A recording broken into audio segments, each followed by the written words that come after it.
Oh, it's still very early in the morning. Just arrived here in the office, but I wanted to make this video so I can share it with you on Saturday. So recording is, of course, a couple of days earlier, so I can make it really nice for you.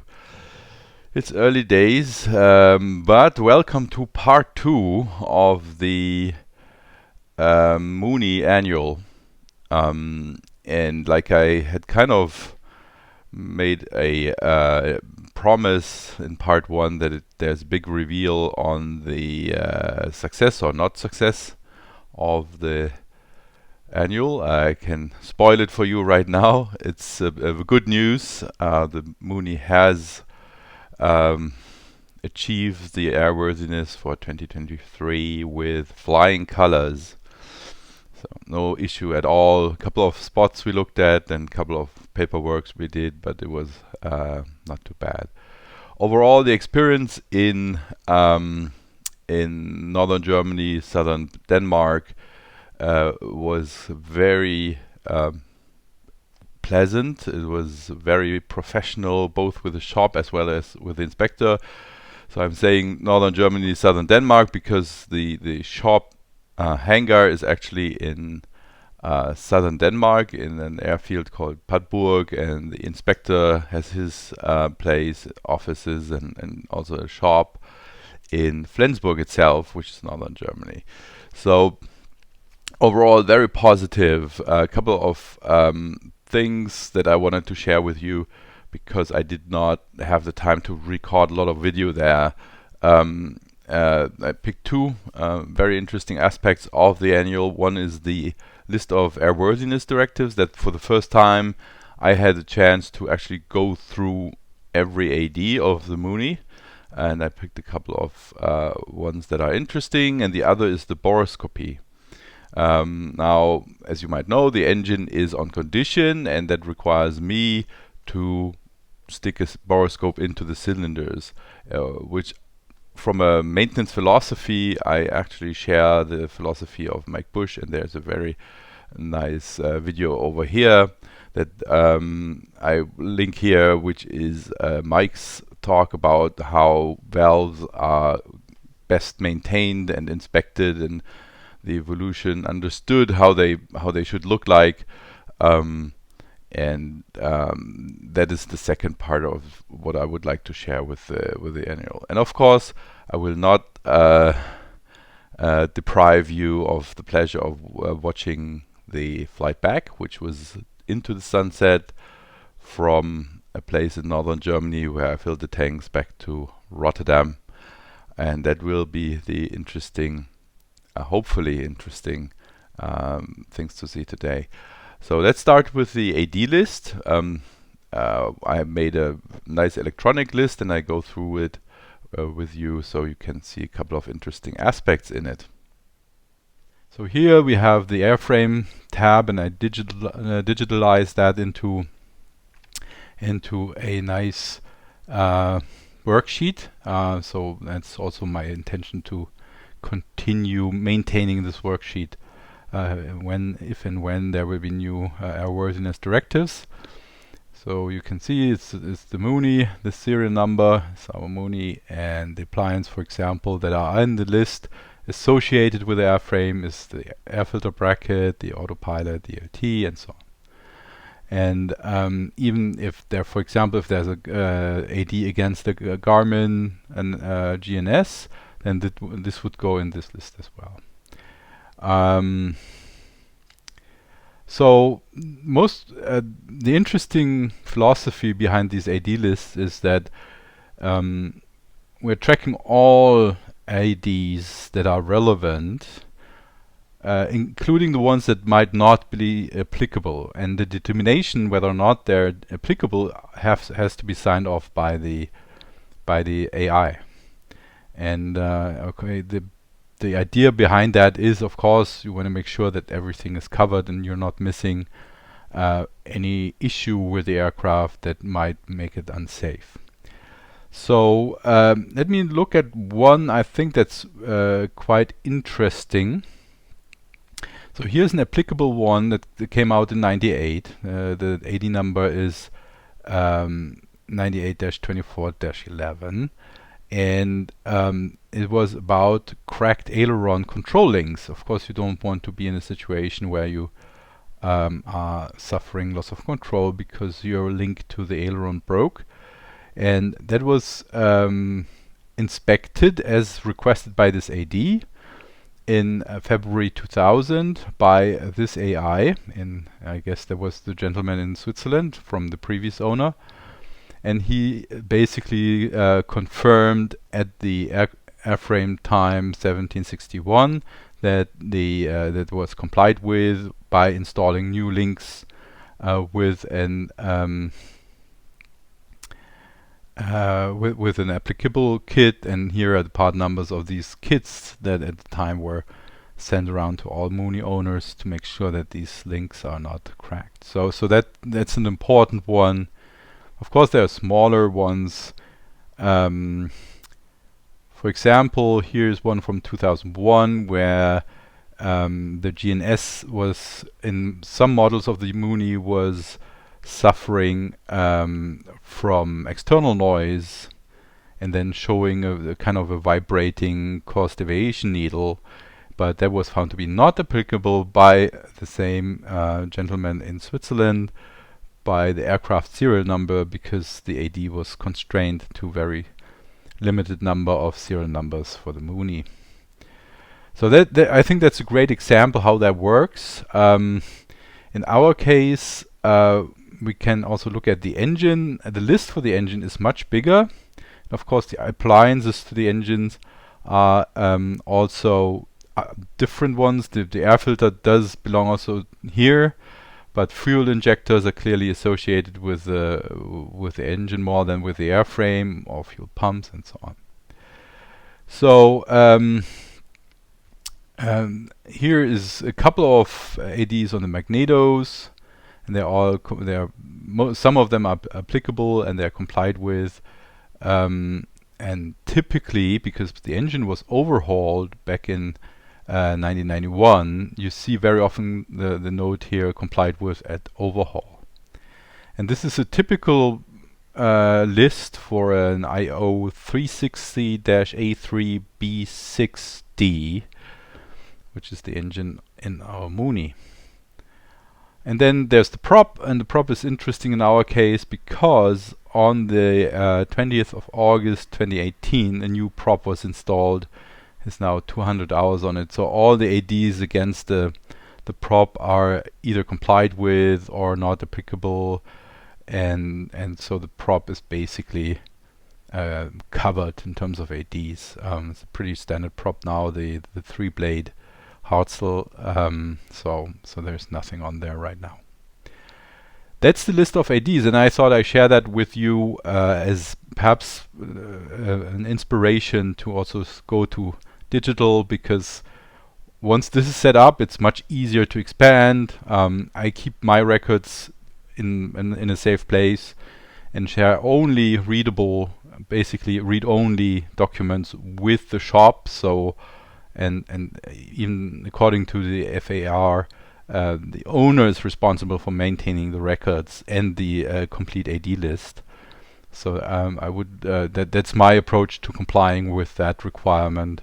And the shop, of course, is the owner has to make sure that the shop documents any compliance actions in this list, but it's still the owner's responsibility to keep the record. And of course, there's 1 gazillion ways of doing this. That is my approach. So that's the first item that happened during the annual. That was the AD list. So you can see the Mooney is not too bad in terms of ADs. Let's move on to the boroscopy, and let's start with cylinder number 1, and in particular the exhaust valve of cylinder number 1. We have 4-cylinder in the Lycoming IO 360, and the most interesting bit of the boroscopy is looking at the exhaust valves. I would like to refer to Mike Bush's talk on engine valves and boroscopy and all of that, and you'll find a link to that up above to click on, so you can find Mike's video on that topic. What I've done is stuck the borescope. I'm using a AbleScope VA400. I'm not sponsored by Vividia, who are selling those about 250 euros on Amazon. And this works good enough for me. I don't have the latest version that provides high HD pictures, so it's low res, but it's at the same time not very yeah, it's good enough to give you the basic information. So for Mike's video, we know that as long as you have a symmetric distribution of discoloration on these valves, that is an indication of a healthy valve. So you see here cylinder 1 exhaust valve, and you see it's pretty much symmetric, the nice pizza style. And because I'm running the Mooney very lean, you see that like a bright color, not too much carb in it. It's basically the dominant color is white, which is dominated by the lead oxide that is deposited because of the burning the tetramethyl lead that is used for, of course, increasing the octane number of the fuel. Now, the interesting bit, of course, is the valve itself, so nice and symmetrical. The other part that's interesting to look at is the seat. So the seat, you can see there are some lead deposits on it, and it should lead to some leakage of air, so pressure leakage through this. But it's not dramatic, and those lead deposits, they should also kind of be transient, as you know, they're deposited during the expelling the burnt gases, but then of course at a later point they start to be recaptured by the additives in the fuel that make it then go away, so that picture should change. In general, as long as this is nice and symmetric, we're in good shape. So that's cylinder 1. Here we have cylinder 2, basically same picture. On the exhaust side of the cylinder head we get lots of lead deposits, pretty much symmetric. There's nothing, at least that kind of makes me uneasy about it. It's not perfectly symmetric, of course. These deposits, they flake off as things burn, so that cannot be perfectly symmetric. In particular, it's interesting to look at the rim, because if there was a hot spot, it would show up first at the rim and it would develop from here towards the middle. So that would then start burning, and very often the reason is that the valve stopped turning. And here, cylinder 2, a little bit more deposits on the seat. Unfortunately, I don't have good pictures of the stem. For lycomic, it's also important to look at the stem. That's something I do at the next inspection. So also good for cylinder number 2. Pretty much same picture. There's one area I'm starting to look at, which is here at the rim. It seems to be a little bit darker. And there's some level of asymmetry. So as you can see, this side is a little bit brighter than this side. And I'm not too concerned at this point. I'll just keep an eye on it. In particular, when comparing it to previous years, has already this cylinder 3 exhaust valve had the tendency of being slightly asymmetric. Didn't develop much. Actually, went a little bit better than before. So I'm not concerned at this point. But of course, it's important to keep an eye on it, and I'll check this every 50 operating hours, so there should be no surprises. Is cylinder 4, again very lean, nice and symmetric, significant deposit on the exhaust. This might also be caused by me flying very lean, meaning that also the pressure in the combustion chamber is kept rather low compared to rich off-peak operations, so that there's very little shock waves going through that would dislodge this lead deposit. Of course, it's always good to maintain vigilance and look at all these things frequently, and I do it every 50 hours, so there should be no surprises. basically, those were the most interesting bits of the annual. The part I cannot share right now is the financial part. I know I promised. It takes a little longer to put the invoice together, and of course want to be clear with the shop and the inspector what are the things we can share and how we want to share it. So that is something I still have to figure out. So I'm sorry, that has to be moved into a future video. So next, enjoy the flight back. I made a 360 video with some different views as we fly into the sunset from northern Germany back to Rotterdam. Enjoy it.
the end, there were just a couple of things to still be done back in Rotterdam.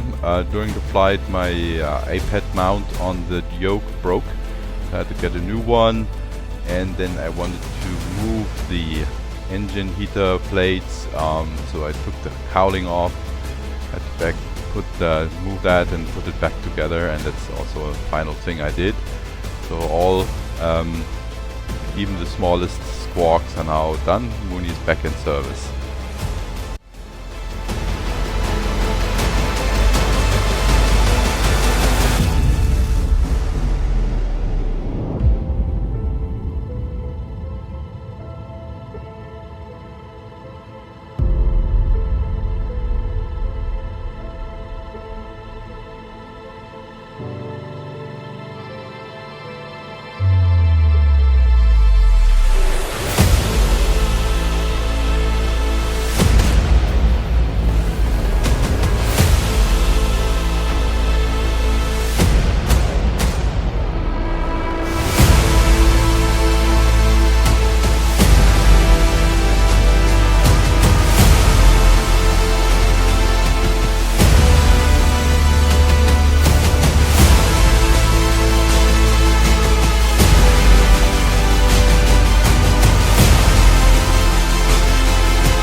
So this was it. Thanks for watching, and tune in next time when I talk again about my flying adventures and stuff. Keep the blue side up.